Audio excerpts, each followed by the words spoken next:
Hi, this is Andrea for the Learning Bear podcast. Today we're talking about creation and destruction as part of our summer series activities that you can do with your kids.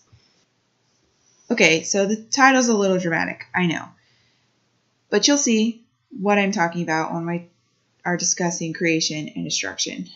Before we get started, you need a few vocabulary words, namely two, weathering and erosion. Weathering is the process of breaking down, which is like an old park bench. It deteriorates over time due to it being exposed to the weather and the elements like rain and wind. There are other forces that can be involved in that, but principally it's wind and water that weather things. And then you have erosion, and erosion can also occur with wind and rain, but it can also occur through human forces. Ground, say that is on an angle.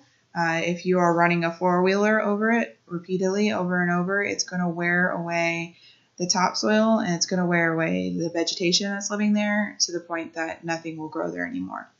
When I drive around or walk through our housing addition, I see slopes where it's just dirt. There's grass all around it, but there's just dirt in like specific patches, and that's just erosion. Over time, the wind, the rain, the land usage has wore away any ability for vegetation to live there. So there are destructive forces that we face in the natural world all over the place, and they're important to know about. For this activity, largely, you're just going to need stuff you probably already have in your house. If you have kids, you probably already have these things. You're going to need some large trays. If you want to do all of the habitats that I'm offering, you're going to need 3, but you can obviously just do 1.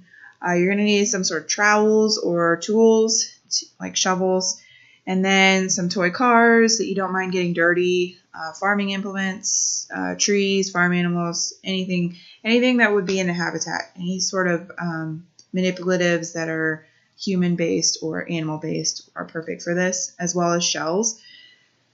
Sand, you don't need a lot of sand, just a little bit for an experiment, a minor experiment that we're going to do. And then seeds and straw.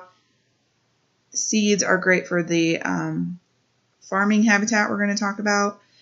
Straws you're going to need for the sand experiment. And then some sort of watering device.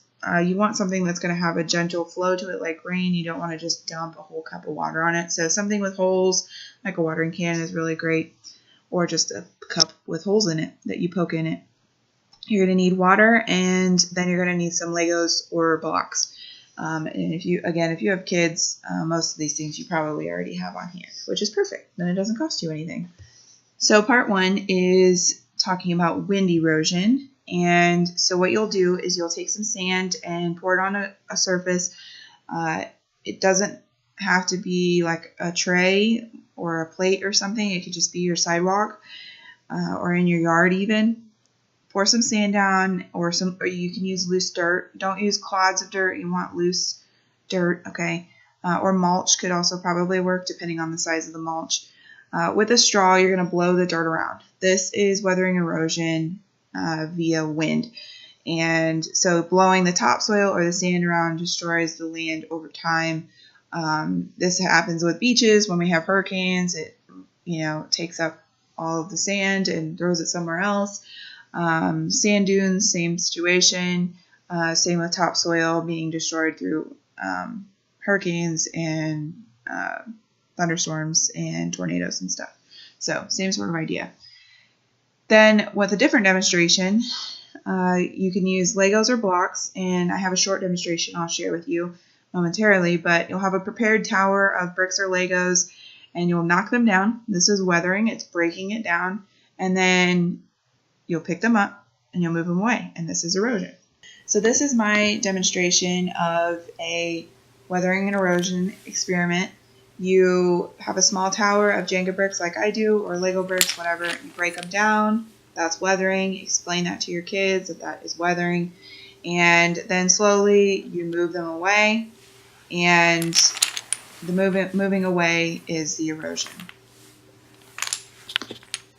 So part 2 is the fun part, honestly.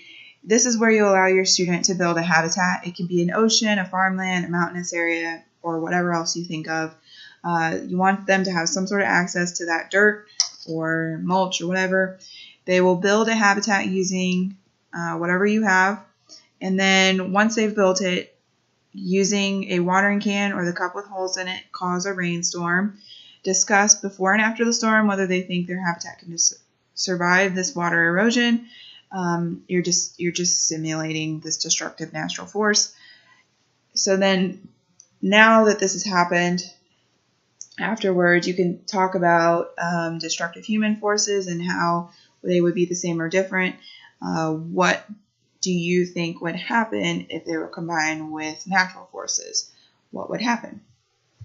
So the last part, part 3, is all about the discussion. So you're going to discuss with your students, if you can, depending on their age. This is meant for, between 4th and 6th grade, but you can get some good answers above or below that as well, but you're going to have to be a little more patient.